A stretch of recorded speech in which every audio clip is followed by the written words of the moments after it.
Assalamualaikum warahmatullahi wabarakatuh. Halo anak-anak, berjumpa kembali dalam pembelajaran jarak jauh bersama Pak Prihanto, Bu Mariati, Pak Lukman, Ibu Wati, dan Pak Jendro. Kira-kira apa pembelajaran hari ini ya? Oleh karena itu, simak terus video ini sampai habis. Ayo kita mulai materinya.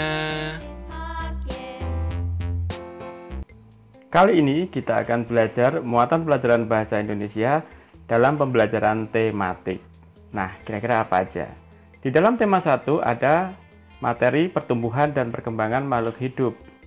Dan kita sekarang akan membahas tentang bahasa Indonesia, yaitu menemukan kata-kata baru dari teks tentang ciri-ciri makhluk hidup.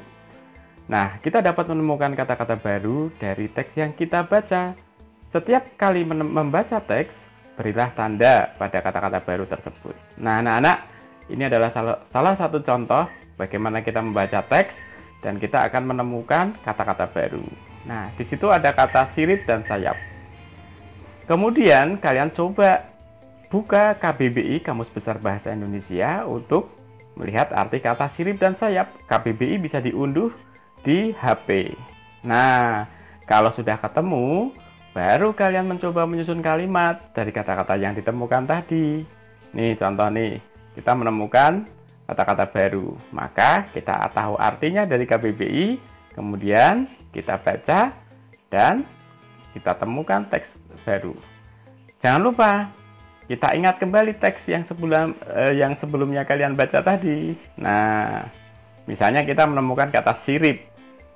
Ya, kemudian kita menemukan kata sayap. Nah, kemudian cobalah dengan kata-kata baru tadi untuk menjadi sebuah kalimat. Misalnya sirip. Ikan bergerak menggunakan sirip. Sayap.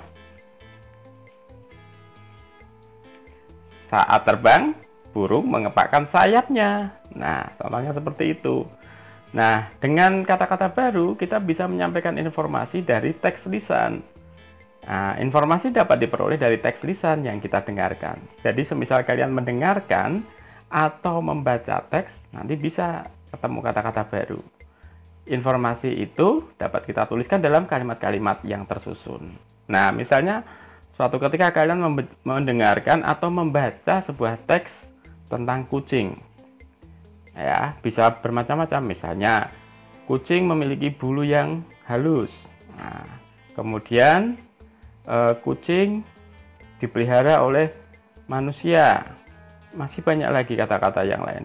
Jadi dalam sebuah cerita tentang kucing, misalnya kamu akan menemukan teks atau kata-kata baru apa saja. Misalnya kucing adalah hewan mamalia. Kemudian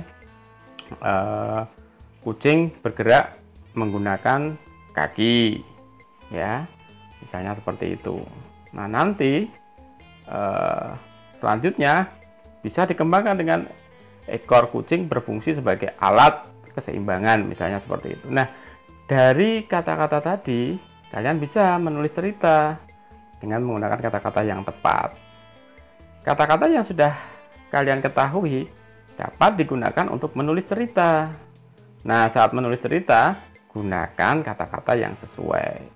Jadi itu bisa mendeskripsikan. Misalnya kalian melihat gambar, itu pun bisa dibuat sebuah cerita, tentu dengan kata-kata yang baru, kemudian disusun kalimat, ya.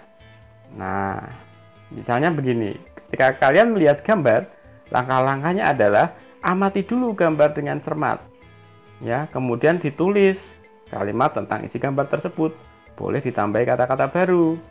Nah, tetapi harus sesuai dengan peristiwa dalam gambar. Kemudian susun kalimatnya dengan runtut. Nah, kurang lebih seperti itu anak-anak. Nih contohnya, kalian melihat ada anak dengan kucing. Kira-kira bagaimana ceritanya? Nah, seperti itu. Maka anak-anak harus bisa mengembangkan dengan baik. Oke, begitu anak-anak. Salam dari kami. Dadah. Wassalamualaikum warahmatullahi wabarakatuh. Tetap semangat meskipun belajar dari jarak jauh. Dadah.